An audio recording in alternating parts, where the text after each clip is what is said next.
The Shimano Curado DC. You either love it or you hate it. And I gotta tell you, the haters, well, there's a reason why they hate it.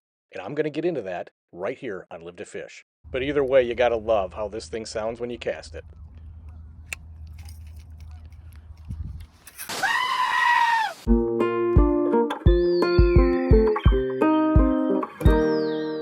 Hey everybody, welcome back to Live to Fish, and I'm Joe, the host of the channel, and I'm glad you're here. Don't forget to hit that like button, don't forget to hit that subscribe if you're a new subscriber, and welcome to the channel. Today we're going to talk about one of the holy grails of bait casting world, and it is the Shimano Curado DC. There you go, the Shimano Curado DC. One of the finest reels made, in my opinion. Now, there seems to be people that either really love or really hate this reel. And I'm here to tell you the reason is they never read the manual. There's a reason for the designator of the DC, and that stands for digital control. And that digital control is where the difference is going to be when you set it up. If you're just getting into bait casters, you've probably watched about a million videos on how to set up a bait caster properly, to make sure you don't get backlashes and to make sure you get the furthest cast possible. Well, I'm here to tell you that if you do that with the Shimano Curado DC, you're going to do yourself a disservice. I'm going to tell you what you need to do to set it up properly. And once you know how to set it up properly, this may be your first bait caster. It may not. Either way, you're going to love it. You're going to cast farther, smoother, and with less backlashes than any other bait caster out there. All right, let's get into it. So at first glance, you're going to get the Curado DC out of the package, and you're going to look at it and think, oh, it's just like every other bait caster out there. You have the tension knob, so I can adjust that. You have the external braking system. But this external braking system is a little bit different. Again, the higher the number, which it maxes out at number 4, the greater the control of that braking system. So at number 4 is recommended for extreme windy conditions, for beginners, and skipping techniques.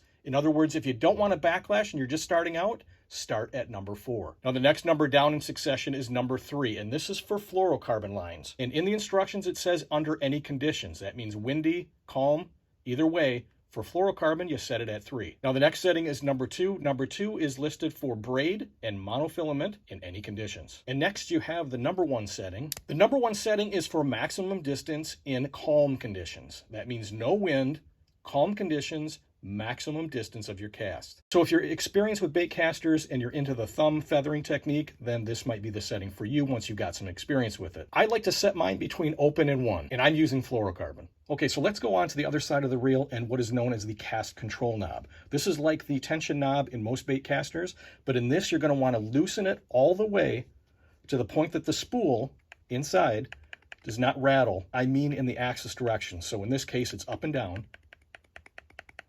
You can hear that knock.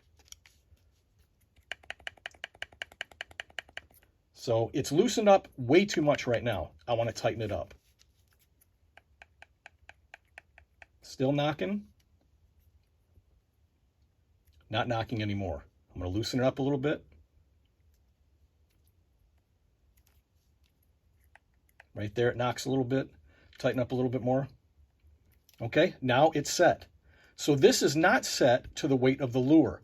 It's set to the tension on the spool. I think for those that have difficulty or issues with this reel, what it is they're used to bait casters. They're using this as a tension control knob and not as the cast control. Again, this is totally different for a digital control system. So we're not setting this to the weight or the fall of the lure that we have on our line. We're adjusting this to the tension on the spool, and that's it. So you're going to find that this reel retails at around $270 US, give or take some depending on the sales. And if it's your first bait caster, that may seem like a lot to ask to spend that kind of money to learn a system, but I'm here to tell you it's well worth every penny. And if you're looking to upgrade, it is money well worth spent. But again, it's all in the setup. I personally think it's one of the best reels in the market. It's certainly the best reel in my arsenal. So thanks for stopping by and checking it out. If this video is useful to you, don't forget to hit that subscribe button. Make sure you smash that like and leave me a comment down below. What do you think of the Shimano Curado DC? Is it something you purchased? Is it something you're interested in purchasing? And if you didn't like it, did you follow the instructions properly and set it up the way it's supposed to be? All right, until next time, be safe, be well, and as always,